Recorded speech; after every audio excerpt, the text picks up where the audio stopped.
So হ্যাঁ everyone, আমি রিয়া। আর আজকে হচ্ছে রথযাত্রা। সেই জন্য আমাদের একটা শো আছে ডান্সের। আর যেখানে শোটা হবে আমি এখন সেখানেই যেতে চলেছি একটা বাড়িতে। ওখানেও কিন্তু রথ টানা হয়, ওখানেও কিন্তু রথযাত্রা উৎসব হচ্ছে। তার জন্য আজকে ওখানে যাবো। আর এখন বাজে হচ্ছে 12:30। আর আমি হচ্ছে বেরাবো 1টার সময়, 4টার সময় আমাদের র্যালিটা শুরু হবে। তার জন্য আমি এখন গুছিয়ে রেডি হয়ে বেরাবো। তো দেখো আজকে আমি কী করি। কিন্তু এখানে চলে এসেছি। আর আমার সাথে আছে আমার ডান্স পার্টনার। আর এখানে আছে বকুলদা, যে আমাদের টিচার। তো আমরা রেডি হওয়ার আগে আমরা কিন্তু খেয়ে নিয়েছিলাম। খেয়ে দিয়ে আর এখানে আমি ঠাকুর দেখতে চলে এসেছিলাম কেমন কি সাজিয়েছে সুন্দর করে। আর এখানে রথটাও বেশ ফুল দিয়ে সাজানো হয়েছে।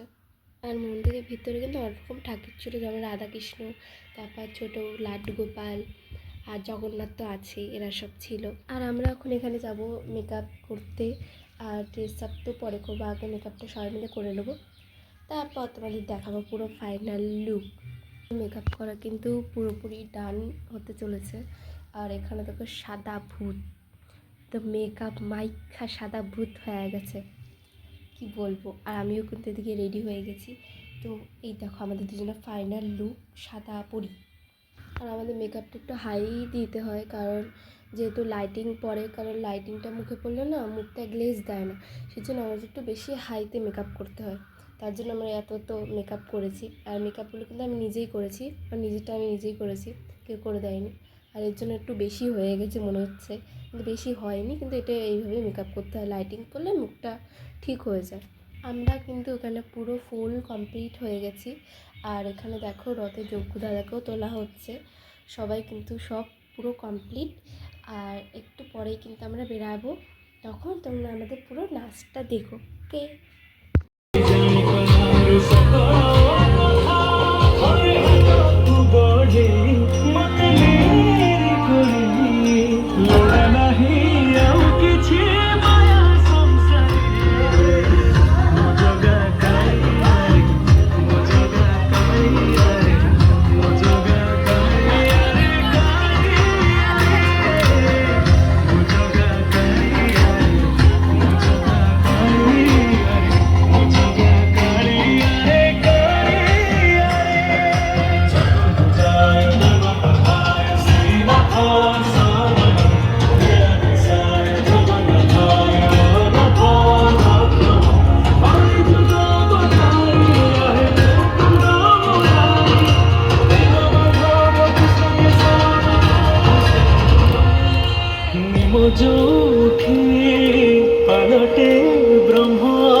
ভিডিওটা এত অবধি ছিল।